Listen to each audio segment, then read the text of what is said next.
요한계시록 7장에 있는 말씀, 제가 말씀을 봉독해 올리겠습니다.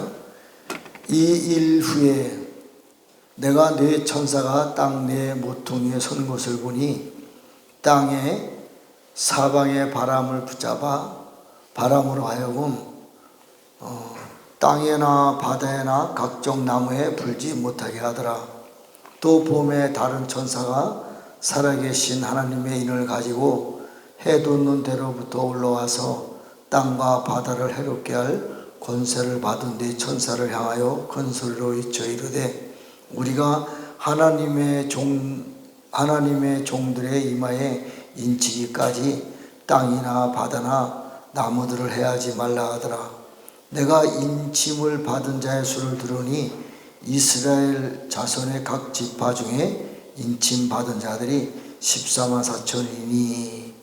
그리고 9절 이 일 후에 내가 보니 각 나라와 족속과 백성과 방언에서 아무도 등이 셀 수 없는 큰 무리가 나와 흰옷을 입고 손에 종려가지를 들고 보좌 앞과 어린 양 앞에 서서 큰 소리로 외쳐 이르되 구원하심이 보좌에 앉으신 우리 하나님과 어린 양에게 있도다.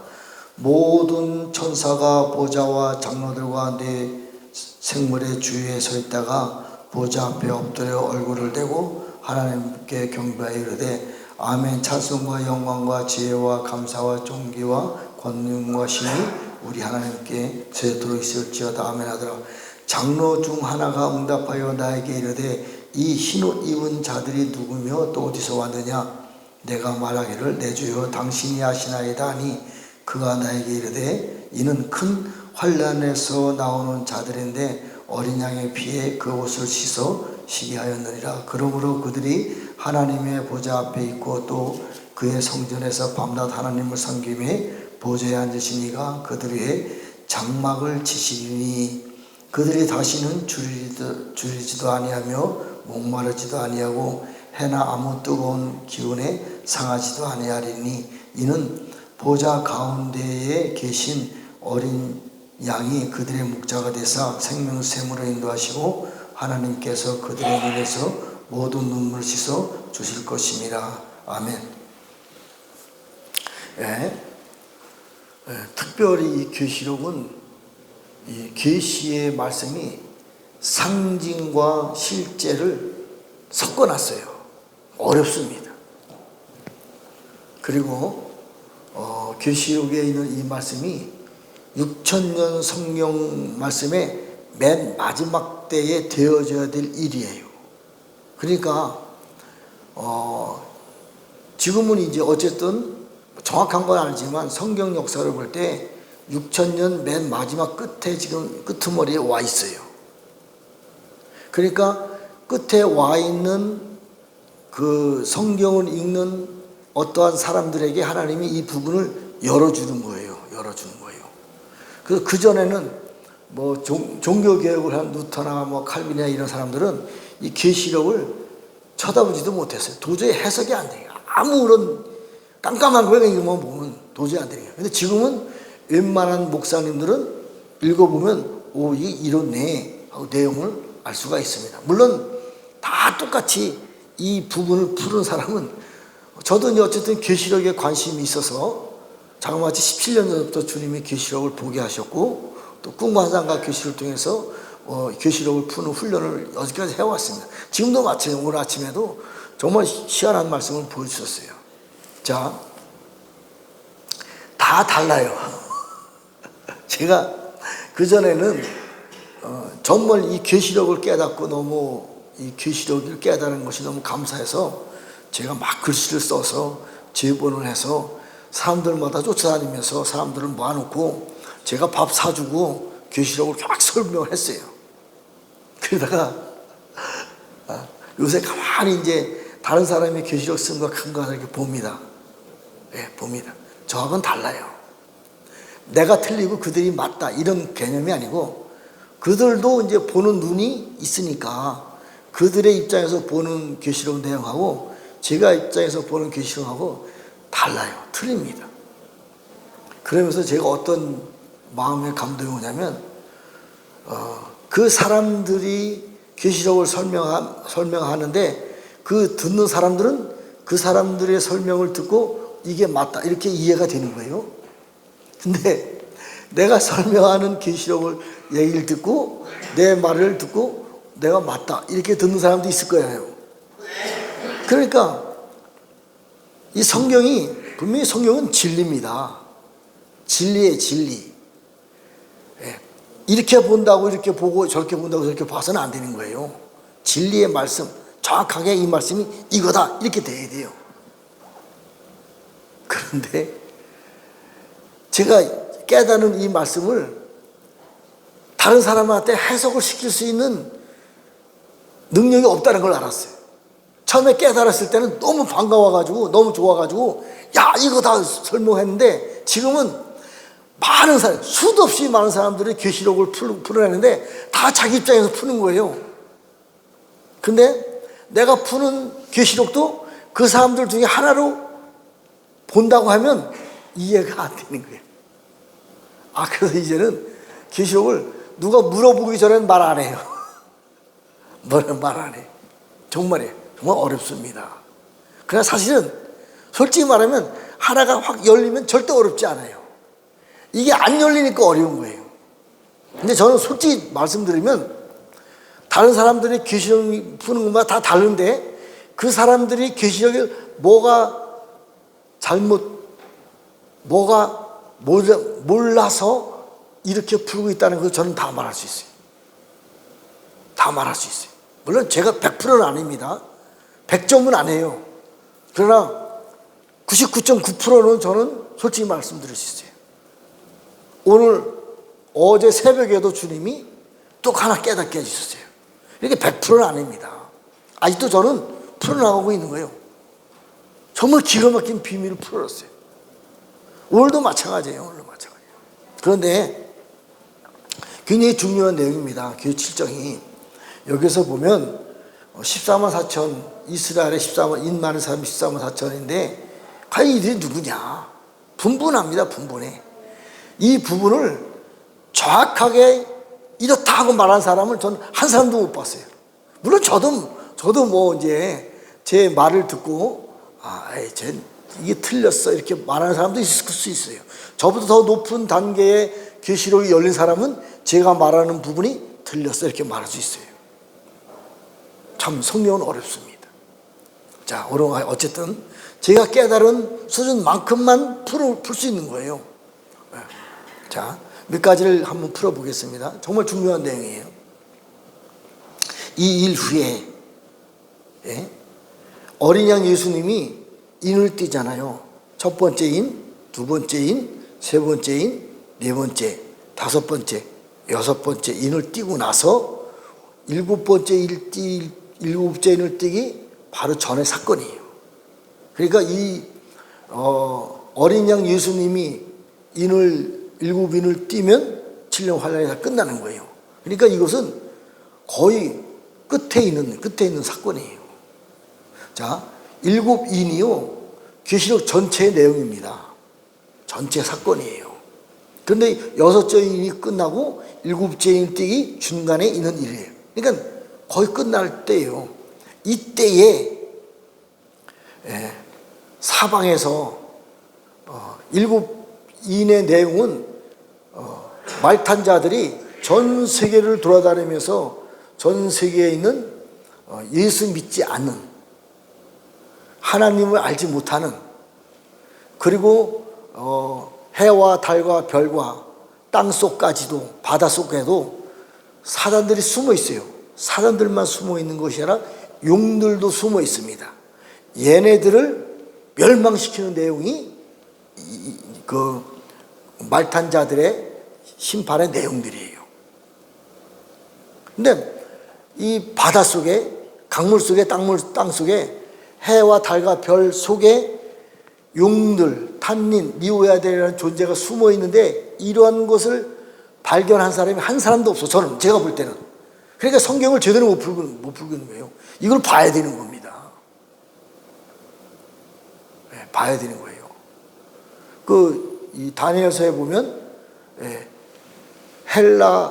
바사 군주가 지나가고 헬라 군주가 온다.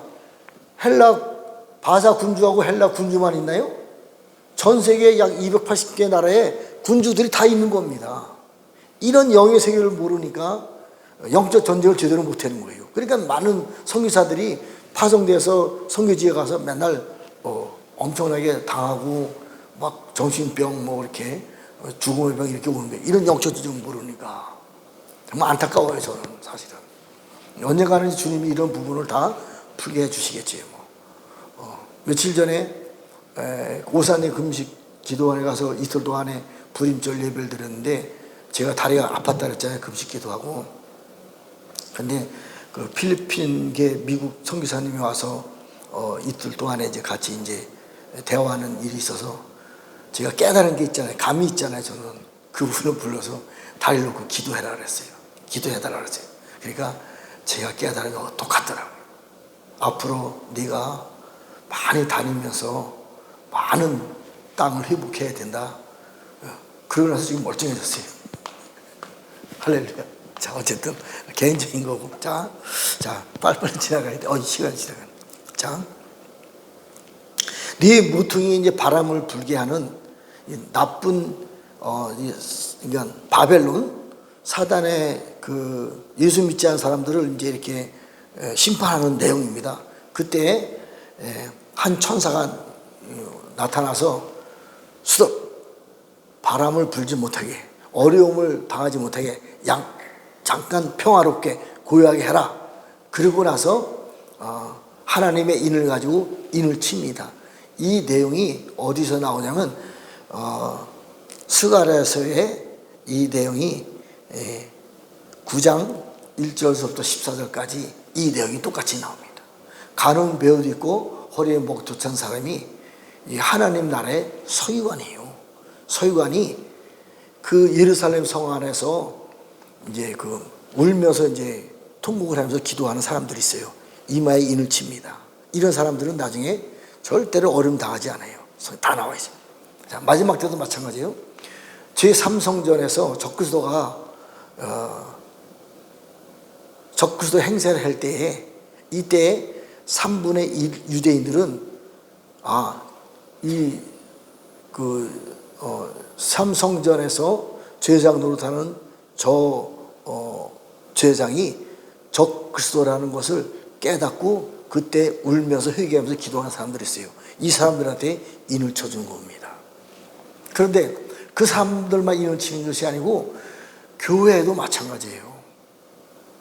교회에도 666별칙을 받지 않으면 다 목이 잘라서 순교를 당합니다. 이때에 교회 안에 남아있는 사람들이 하나님 앞에 회개하면서 돌아오는 장면이 나와요. 스가랴서에 나옵니다. 이때에 이들 이마에 인을 치는 장면이 이 장면이에요. 자, 그러면 지금 우리 이방인 시대잖아요. 교회 시대인데 성령님이 유대인들에게는 창감람 나무가 잘라지고 그들에게는 아직 하나님의 성령님이 영광이 동문을 통해서 바벨론 시대로 넘어오고 다시 들어가지 않았어요. 그들에게는 성령님이 아직 역사하지 않습니다. 성령님의 역사는 교회 시대에 지금 역사를 하고 있습니다. 로마서 8장을 보면 이방인의 충만한 수가 차기까지 성령님이 교회 시대에 전 세계 열방에 성령님을 통해서 복음이 전파되고 있는 거예요. 그러면 이방인들의 충만한 수가 다 찼으면 그 복음이 이스라엘로 다시 들어간다 이렇게 보고 있는 거예요. 틀린 말이 아닙니다. 틀린 말이 아니에요. 그러면 이방인 우리들에게는 성령님이 다 대부분 마지막 그 말세에 대해서 말하는 사람들이 하나님의 성령님이 떠나간다 이렇게 말하고 있어요. 그 교회 시대는 끝났다. 그 천년왕국 시대 때는 유대인들의 시대다. 대부분 다 그렇게 믿고 있어요. 아닙니다. 자, 물론 여러 가지로 증명해 드릴 수 있겠지만 첫 번째로 유대인들은 창감람 나무잖아요. 창감람 나무가 열매를 맺지 않으니까 잘라줬어요. 그 교회가 돌감나무가 접붙였어요. 결국은 돌감나무인 교회 시대도요, 바벨론 시스템에 다 들어가 넘어갑니다. 물론 남은 그루터기는 있어요. 아시아에 있는 금주대 교회는 그루터기 남습니다. 다 잘라지면 뭐 끝나게요? 그렇지 않습니다. 남은 그루터기, 금주대 교회에, 아시아에 있는 금주대 교회는 잘라지지 않고 금주대 교회에다가 좋은 감람나무로 접붙여줘서 생명나무 열매로 천년왕국에 들어가는 거예요. 근데 유대인들은 창감나무가 잘라졌잖아요. 유대인들에게도 로마서 11장에 보면요, 좋은 감람나무가 접붙여지는 거예요. 다가 아니고 3분의 1만. 그러니까 유대인들 3분의 1, 교회도 3분의 1이에요. 3분의 1만 좋은 감람나무가 접붙여져서 한 세 사람이 되어서 천년왕국에 유대인 교회에 좋은 감람나무가 접붙여진 사람만 들어가는 거예요. 이방인과 유대인들에게, 예수 믿는 우리들에게는요, 어디더라? 갈라디아서 3장 28절에 보면요, 헬라인이나 유대인이나 종이나 자유자나 구별이 없어요. 다 똑같습니다. 그러니까 여기서 나오는 이스라엘은요, 저 유대인의 이스라엘이 아닙니다. 제가 그거를 이제 성경적으로 증명을 해야 됩니다. 자, 여러 가지 방법이 있습니다. 증명하려면, 일단, 예수님께서 자그마치 2000년 동안을 보좌 우편에서 중보하고 계세요. 중보하고 계십니다. 지금도 예수님은 우리의 시간표로 봤을 때는 예수님은 우리를 위해서 중보하고 계신 거예요. 중보하고 있는 내용이 여러 가지가 있습니다. 그 중에 하나가 새 언약을 위해서 중보하고 계신 거예요. 새 언약은 예레미야 31장 31절부터 37절까지 보면요, 새 언약의 중보가 다 끝나고 나면 해와 달과 별들도 새로운 해와 달과 별로 바뀌는 거예요. 자, 문제는 유대인들도요, 그 후손들이 지은 죄값으로 말미암아 37절에 정확하게 그 나라가 영원히 나라가 되지 못한 거예요. 왜? 적그리스도가 제3성전에서 하나님을, 어린 양 예수님과 대적해서 싸운다니까요. 전 세계 열방의 적그리스도로. 그래서 하나님이 이스라엘의 후손에 지은 죄값으로 말미암아 영원히 나라가 되지 못한 거예요. 저 유대인 나라는 영원히 유대인 나라가 끝나는 거예요. 끝납니다. 그러고 나서 하나님이 새로운 이스라엘을 세우는 거예요. 어떻게? 이사야 48장 1절에 보면요, 굉장히 중요한 내용이 나옵니다. 유다의 허리에서 야곱과 이스라엘이 나오는 거예요. 굉장히 어려운 내용이에요. 자, 원래는 야곱에서 12아들이 나오잖아요. 12아들 중에서 유다가 있습니다. 그런데요, 이사야 48장 1절에 보면요, 유다에서 야곱이 나와요. 야곱과 이스라엘이 나오는 거예요. 그 말이 안 되잖아요. 어떻게 아들에서 아버지가 나와요? 여기서 유다라고 하는 것은 예수님을 유다의 지파에서 예수님이 나오셨잖아요. 예수 믿는 사람들 중에서 야곱과 이스라엘이 다시 등장한다, 이 얘기예요. 이것을 증명하려면요, 스가랴서 보면, 스가랴서 12장 3절에서부터 9절까지 보면요, 유다의 장막에 대한 설명이 나와요. 유다에 대한 장막을 먼저 구원하는데, 다윗의 장막보다도, 다윗이 제일 크잖아요. 영원한 원장이 다윗을 통해서 있습니다. 그리고 예루살렘보다도 유다의 장막이 가장 크다 그래요. 자, 굉장히 중요한 내용입니다. 자, 그러면 우리가 교회잖아요. 교회 시대잖아요, 지금. 유다의 허리에서 예수님이 나오고 예수 믿는 우리들이 교회잖아요. 전체적인 그림으로 볼 때는 우리는 유다 지파에 속한 사람들이에요. 굉장히 중요한 내용입니다. 자, 어쨌든 이사야 48장 이후에서부터 우리는 유다에 속한 교회 모든 사람들은 유다에 속한 새로운 야곱과 이스라엘의 새로운 지파로 우리가 태어나는 거예요. 자, 야곱은요, 제가 요번에 일본에 가서 기도하다가 한국, 몽골, 일본에 대한 연합 집회가 있었어요. 그 일본의 최초 부흥이 일어난 그 산에 가서 올라가서 기도를 했습니다. 그때 하나님이 저에게 엄청난 감동을 주셨어요. 무슨 감동인지 아세요? 자, 우리 남한과 북한이 있잖아요. 남한과 북한이 있잖아요. 그런데 하나님이 남한이 영적 야곱이다. 북한이 영적 에서다. 그런 감동을 주시는 거예요. 그럼 말이 안 되잖아요. 그런데 이게 이사야 48장 1절의 내용을 보니까 이해가 돼요. 또 한 가지 있어요. 그리고 나서 여기 며칠 전에, 한 일주일 전에 기도를 했는데요. 글씨로 보여주는 거예요. 글씨로. 이 38선이 양양에서부터 시작되고 있거든요. 38선에 쭉. 38선에 있는 양양이 야곱이다. 그러는 거예요. 글씨로 보여주는 거예요. 자, 북한이 영적으로 에서의 군대입니다. 에서의 400의 군대예요. 우린 야곱이잖아요. 영적 야곱이잖아요. 그럼 영적 야곱이 에서의 400 군대와 싸워 이길 수가 있어요? 없어요? 없습니다. 북한은요, 핵폭탄을 가지고 있어요. 우리의 지금 전쟁은요, 이길 수 없습니다. 한 가지 방법은 야곱이가 하나님하고 씨름을 해서 하나님하고 이겨서 하나님의 군대가 야곱을 도와줬을 때에 에서와 싸워 이길 수 있는 거예요.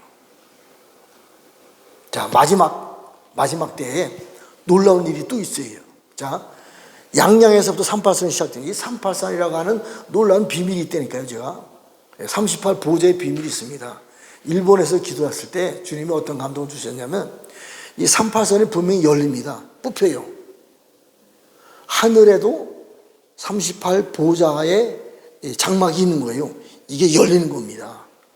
하늘에 38 보좌의 장막이 열리면 이 땅에 38선이 열리면 38 보좌에 들어갈 수 있는 사람이 훈련이 끝나고 하늘 보좌로 38 보좌에 들려 올라가는 거예요. 라오디게아 교회 이긴 자에게 예수님이 내가 이기고 아버지 보좌에 앉은 것이 38 영적 보좌의 수레니까요. 38선이 열리면서 그 보좌로 올라가는 거예요. 이 기도를 시켜드리니까요. 그리고 또 한 가지, 오늘 이 설교 하려고 안 했는데 생각이 나는 거예요. 자, 양양에서 38선이 시작되는 겁니다. 그런데 저 마지막 때에 유대인들 새 삼성전에 적그리스도가 앉아 있는 거예요. 적그리스도가 세상 열방의 짐승의 나라입니다. 지금요, 잘 들으셔야 돼요. 지금 어떤 시대냐? 다니엘서에 보면요,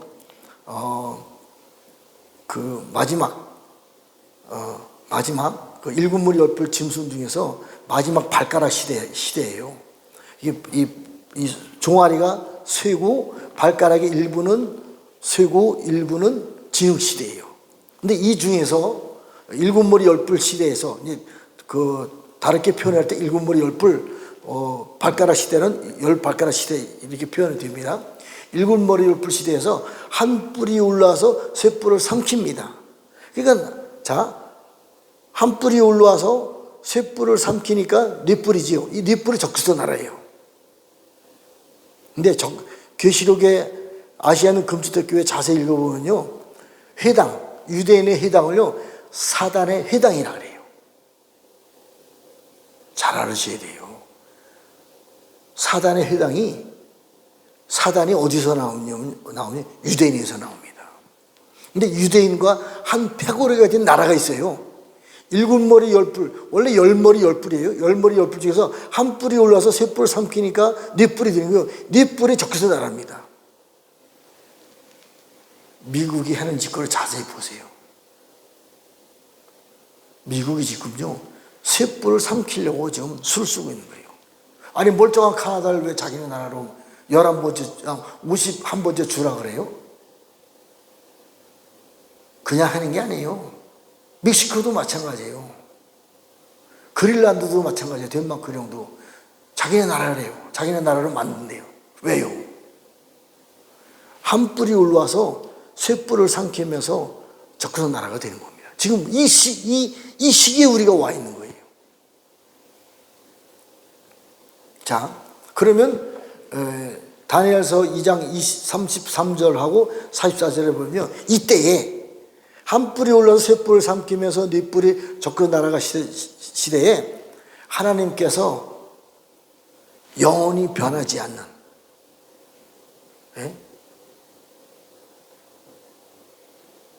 손으로 다듬지 않은 돌로 된 하나님의 나라를 세우고 있는 거예요. 영원히 변하지 않는, 무너지지 않는, 깨지지 않는, 영원히 천국까지 올라갈 수 있는 영원한 나라를 하나님이 하늘 위에서 지금 만들고 있어요. 그 일이 지금 이루어지고 있는 거예요. 어떻게? 그 말씀 풀어보는 겁니다. 말씀이 좀 이상하게 나갔는데, 자, 어쨌든, 이제, 새 언약을 보면요. 새 언약을 보면, 유대인의 유대인들의 후손이 지은 집값으로 말미암아 영원히 유대인의 나라는 이스라엘 나라로 들어갈 수가 없습니다. 그런데 하나님이 유대인들에게 약속한 약속이 있잖아요. 내가 저들을 버릴 수 없다. 그래서 저들의 그릇터기를 하나님이 쓰시는 거예요. 이때요, 교회도 마찬가지입니다. 교회도 다 바벨론 시스템으로 넘어갑니다. 교회도 하나님이 약속한 것이 있잖아요. 교회의 머리는 누구예요? 교회의 몸은 누구예요? 예수님이에요. 다 버릴 수가 없어요. 그래서 그릇터기들만 사용하는 거예요. 유대인들의 그릇터기, 교회의 그릇터기를 좋은 감람나무로 접붙여 주셔서 좋은 감람나무, 새로운 하나님의 좋은 감람나무는 다르게 표현하면 하나님 낙원에 있는 생명나무 열매를 주워 먹게 하리라. 하나님 낙원에 있는 생명나무가 누구예요? 하나님이에요. 하나님의 영광이 교회에 들어오는 겁니다. 하나님의 영광이 이스라엘의 남은 그릇터기에게 내려오는 거예요. 이사 60장에 보면 하나님의 영광이 네 위에 임하였으니 일어나 빛을 발하라. 그 빛을 발하는 사람이 네가 해다, 네가 달이다, 네가 천을 감당하고 네가 하나님 나라의 큰 강국이 될 것이다. 이러한 사람을 하나님 쓰시는 거예요. 이런 사람이 마지막 때에 사단의 나라와 싸워 이길 수 있는 강력한 군대로 하나님이 세워주시는 거예요. 자, 그러한 사람을 하나님이 이사야 60장에 뭐라고 표현하는 줄 아세요? 진리의 성읍이다. 예루살렘이라는 말이에요. 그리고 쉬운 성이다. 이렇게 말하고 있는 거예요. 자, 하나님의 영광이 저한테 들어왔어요. 그럼 내가 진리의 성읍, 예루살렘이에요. 다르게 표현하는 거예요. 내가 영적 예루살렘 성이 되는 거예요. 내가 영적 쉬운 성이 되는 겁니다. 이런 사람들이 모여있는 곳이 뭐예요? 예루살렘이에요. 쉬운 성입니다. 물론 실제로 땅에 있는 유대에 있는 저 땅도 예루살렘이고 쉬운 성입니다. 그리고요, 또 있어요. 저 천국 위에도 쉬운 성과 예루살렘 성이 있는 겁니다. 자, 우리가 쉬운 성과 예루살렘 성이 되었을 때 하나님이 쉬운 성 안에 역사하시는 거예요. 예루살렘 성 안에서 하나님이 일하기 시작하는 거예요. 자, 그런데요, 이사야 54장하고 56장에 보면요, 희한한 말이 나와요. 시온 성 안에 있는 우리들이요, 고자와 같대요. 마른 나무 같대요. 마른 나무 가지 같대요. 잉태하지 못하고 수태하지 못했대요. 왜? 지금은 교회 시대잖아요. 잘 들으셔야 돼요. 그런데 영은 하나님의 영광이 임했어요. 육을 봤을 땐 고자와 같고 마른 나무 같은 거예요. 잉태하지 못하고 수태하지 못한 거예요. 전도가 안 되는 거예요. 겉의 모습은. 그러나 영은 하나님의 영광이 임했습니다. 하나님의 영광이 임해서 하나님의 영광이 다 채워졌어요. 흘러갑니다. 스가랴 3장 9절에 한 돌이 있는데 새길 것을 다 새기다. 하나님의 영이 들어와서 다 채워졌다. 그랬을 때 하나님의 영광이 일하기 시작하는 거예요. 온 땅의 죄악을 하루 만에 제거한다. 하나님의 영광이 나타났을 때 고자가 이제 또 마른 나무 가지가 일표의 나무로 우리가 변화되었을 때 만민이 와서 기도하는 기도의 집이 되는 거예요. 만국을 위해서 기도하는 기도의 집이 되는 거예요. 왜? 영광의 빛이 나니까. 하나님의 영광이 임해서 일어나 빛을 발하라. 빛을 발하는 거예요. 근데 그 뒷절은요, 세상은 만민은 캄캄한 어둠 속으로 들어간다 그래요. 자, 여기서 유다 지파의 14만 4천 얘기하다가 다르게 전화갔는데, 여기서 좀 이 14만 4천을 제가 빨리 말씀드릴게요. 여기에서는요, 단지파와 에브라임 지파가 빠집니다. 단지파가 에브라임 지파가 빠져요. 또 한 가지는요, 네 지파가 이 안에 들어가요. 원래 유대인들은요, 네 지파가 제사장 지파이기 때문에 이 안에 들어가면 안 됩니다. 이 12지파들이요, 3번에 걸쳐서 변화가 있어요. 변화가 있습니다. 자, 단지파는 창세기 49장 16절에서 18절을 보면요, 이미 구원을 받아서 말탄자의 영성을 가지고 하늘 보좌에 올라가 있어요. 그 다음에 그 에브라임 지파는요, 장자가 되어서 히브리서 12장 22절부터는 장자는 이미 벌써 하늘 보좌에 올라가 있습니다. 그래서 여기에 있는 이스라엘은요, 좋은 감람나무로 접붙임을 받은, 유대인에게서 좋은 감람나무로 접붙임을 받은 그 새로운 이스라엘, 교회 시대에 남은 그루터기에서 접붙임을 받은 좋은 감람나무로 접붙임을 받은 새로운 이스라엘. 그 다음에 이사야 48장에는 유다의 허리에서 나온 야곱과 이스라엘이 이 이스라엘이 되는 거예요. 새로운 이스라엘입니다. 새로운 이스라엘. 교회도 새로운 이스라엘. 저 유대인들도 새로운 이스라엘을 통해서 하나님이 새로운 역사를 이뤄나가는 것입니다. 이거에 대한 완성은요, 계시록 21장에 있는 새 예루살렘의 구조도를 자세히 보면 됩니다. 자, 이 한마디만 말씀하고 마치겠어요. 마태복음 11장 11절에 보면요, 11장 11절에 보면요, 여지까지 여자가 난 자 중에서 가장 큰 자가 침례 요한이에요. 여자가 난 중에서 가장 큰 자가 침례 요한입니다. 그러면 구약시대 때 나타났었던 모세라든가 엘리야라든가 이사라든가 이런 선지자들이 침례 요한보다 클 수가 없죠. 여자가 난 자 중에서는 가장 큰 자가 침례 요한이니까. 모세도 침례 요한보다 작은 자입니다. 근데 천국에 올라가서는 지극히 작은 자예요. 모세는요, 천국에서는 종입니다. 구약시대 때 훌륭한 사람들은요, 다 천국에서는 종입니다. 이게 제 얘기가 아니라니까요. 예수님이 말씀하신 거예요. 마태복음 11장 11절에 정확하게 말씀했어요. 천국에서 가장 큰 자는 침례 요한입니다. 그보다 더 큰 자들이 있어요. 오중지금 사역을 감당한 사도, 선지자, 복음 전환자들. 그런데요, 새 예루살렘의 사도들은요, 기초돌입니다. 기초돌. 어제 새벽에 주님이 흉년 걸 깨닫게 해주세요.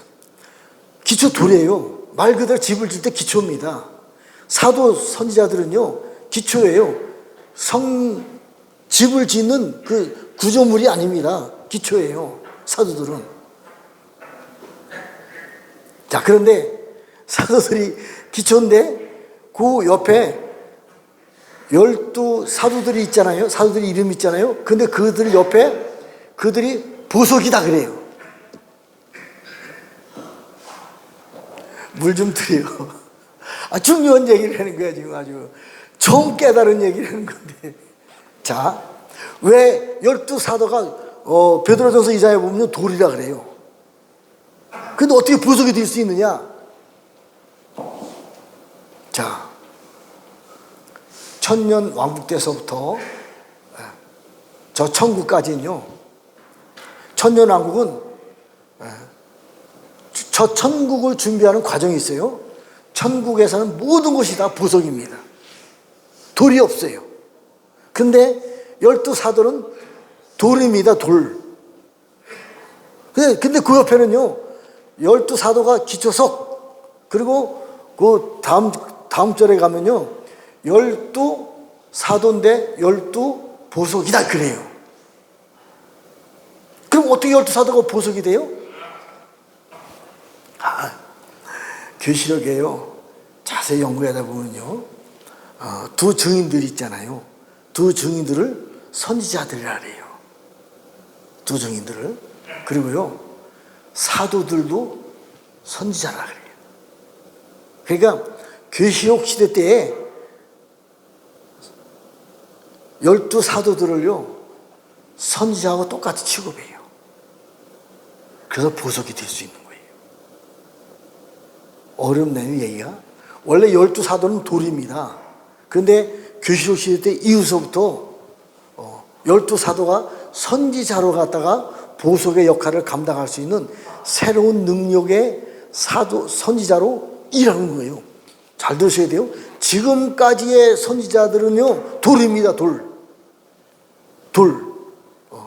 그러나 이제 선지자라 할지라도, 그 사도들이라 할지라도 깨끗한 사도들이 있어요. 낙원에서 잠자고 있는 사도들이 있습니다. 이 사도들은요, 다시 내려와서 증인들과 같이, 허다한 증인들과 같이 마지막 경지로 달려갈 때에 보석과 같이, 깨끗한 보석과 같이 사도들이 7년 대환란서부터 천년 왕국 동안에 보석의 역할을 감당하면서부터 보석으로 바뀌는 거예요. 이걸 알아줬어요. 그래서 사도들을 돌이라고 했는데 보석으로 표현했구나. 사도들도 보석으로 쓰임 받는 거예요. 그런데 기초입니다. 기초예요, 기초. 새 예루살렘이 기초예요. 새 예루살렘 기초보다 더 한 단계 밑에 있는 사람이 누구예요? 침례 요한. 그 밑에 한 단계 더 밑에 있는 기초가 누구예요? 구약시대 때 모든 쓰임받은 종들이에요. 그러면요, 마지막에 우리들은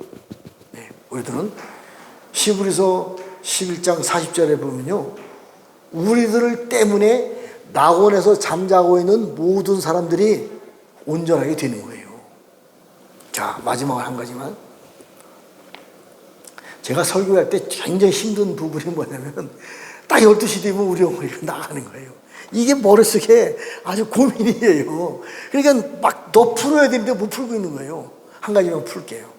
정말 중요한 얘기 때문에. 시편 110편에 보면요, 시편 110편에 보면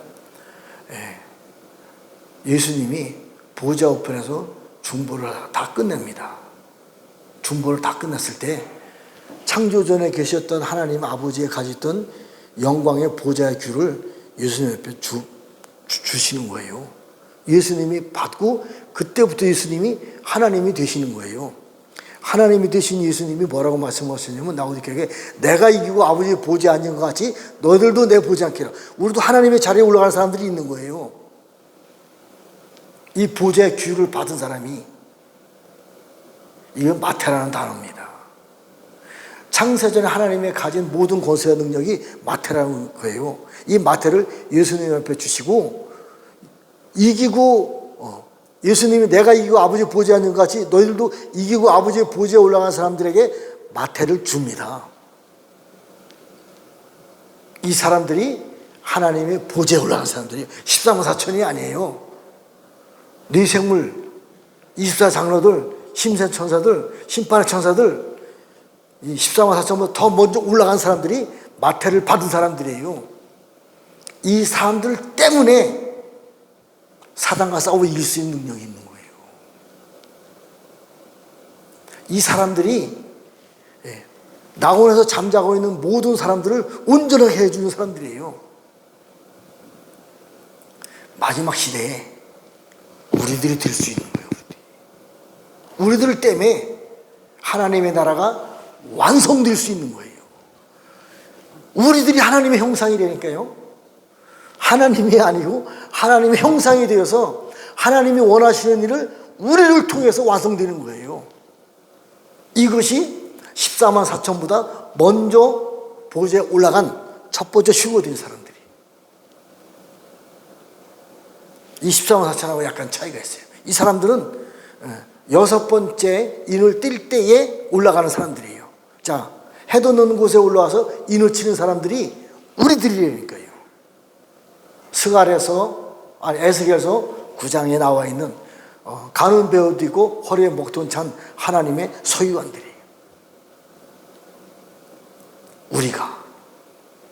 지금 우리가 볼 때는 고자와 같고 마른 막대 같은 존재들이에요. 사실은 잉태하지 못하고 수태하지 못하잖아요. 전도가 안 되잖아요. 그러나 그 안에 있는 영은요, 하나님의 영광의 영이 있는 거예요. 하나님의 일곱 영이 차곡차곡 채워져 있는 거예요. 시대가 다르기 때문에, 다음 시대에 쓰임 받기 때문에 우리가 고자 같은 존재고 마른 막대 같은 존재예요. 그러나 우리가 다 채워졌을 때 하나님의 예표의 사람들이다. 너희가 시온 성과 예루살렘 성이다. 하나님 영광이 임한 시온 성과 예루살렘 성이다. 이제 멀지 않았어요. 이제 곧 시작됩니다. 왜? 성경의 절기를 봤을 때 불임절 절기가 맨 마지막 절기예요. 불임절이 딱 끝나고 나서 새로운 역사가, 물론 요번에 6월절 날 일이 시작되지 않으면 1년 더 기다려야 돼요. 그러나 요번 불임절 날 엄청난 은혜가 있었어요. 왜? 실제로 하만이 죽어야 되는데 하만이 죽은 것이 아니라 사단과 싸워 이길 수 있는 마태규 보좌의 능력이 우리에게 임했기 때문에 우리는 적그리스도가 싸워 이길 수 있는 능력이 우리에게 입혀졌다니까요. 이것이 선포가 되었다니까요. 이제 전체적인 절기로 봤을 때 물론 7절기인데 9째 절기까지가 이번에 영적으로 완성됐다고 저는 확신하게 선포하고 싶습니다. 그러면 이번 6월절 날은 실제적인 6월절이 될 수 있는 거예요. 물론 그건 주권 하나님 앞에 있는 겁니다. 저의 은혜와 감동으로 선포하는 거예요. 자, 어쨌든 정말 새해를 기대하고 있습니다. 정말 기대하고 있습니다. 오늘 아침에요, 진짜 간단하게 얘기할게요. 꿈을 꿨는데 복숭아가 수박통만 해요. 한두 개가 아니에요. 사람들이 쫙 서서 복숭아를 팔고 있어요. 어떤 사람들은 수박통만한 수박, 작은 거, 큰 수박을 팔고 있는 거예요. 말이 안 되잖아요. 그리고 저는 큰 차에다가 소금을 싣고 가서 소금을 팔아야 되는 거예요. 근데요, 소금을 싣고 가서 소금을 팔아야 되는데 소금을 팔아야 되는 이 차를 가지고 간 소금이 무효가 되어버렸어요. 여기까지 소금이 언약이에요. 소금 언약. 없어지는 것이 아니라 소금 언약에 대한 효과는 끝난 거예요. 자, 복숭아 하나가 머리통만한 수박만한 그런 수박을 복숭아를 계속 팔고 있어요. 2023년도 1월 1일 날 받은 말씀이 그 말씀이에요. 극상품 2-3개와 큰 가지나무 옆에 4-5개 열매를 남겨주리라. 오늘 아침에 제가 찾아봤어요. 예. 이사야서 17장 6절 더하면 23입니다. 23년도 1월 1일 날 받은 말씀이에요. 깜짝 놀랐어요. 극상품. 우리 영광교회가 옛날에 한 30명 있었잖아요. 다 떨어져 나갔잖아요. 나머지가 극상품이라니까요. 마른 고자와 같은 마른 막대 같은 사람들이 극상품이에요. 그 안에 있는 영이 극상품이에요. 하나님의 예표의 사람들이고, 이제 조금 있으면 하나님이 증거를 주실 것입니다. 오토를 줄 거예요. 새 일이 시작됩니다. 극상품으로서 해야 될 일들이 시작되는 거예요. 성경의 극상품은요, 첫 번째 하나는 예수님의 당연히, 그리고 두 번째 2-3개는요, 첫 번째 계시록 4장 5장에 있는 24장로들, 심전천사들, 네 생물들, 심판의 천사들이 극상품 2-3개예요. 4-5개는 14만 4천 명이에요. 이렇게 하나님이 기뻐하시는 극상품들이 일할 때가 시작된 거예요. 기도합시다. 하나님 아버지, 감사와 찬양과 영광을 올려드립니다. 이제 극상품 2-3개, 4-5개의 그 영광스러운 하나님의 능력의 극상품들이 일할 때가 되었음을 예수님의 이름으로 선포하며 축복하며 기도드렸습니다. 아멘. 하늘에 계신 우리 아버지, 이름이 거룩히 여김을 받으시오며 나라 이름하옵시며 뜻이 하늘에서 이루어진 것 같이 땅에서 이루어지이다. 오늘날 우리에게 일용할 양식을 주옵시고 우리가 우리에게 죄 지은 자를 사하여 준 것 같이 우리의 죄를 사하여 주옵시고 우리를 시험에 들게 하지 마옵시며 다만 악에서 구하옵소서. 나라와 권세와 영광이 아버지께 영원히 있사옵나이다. 아멘.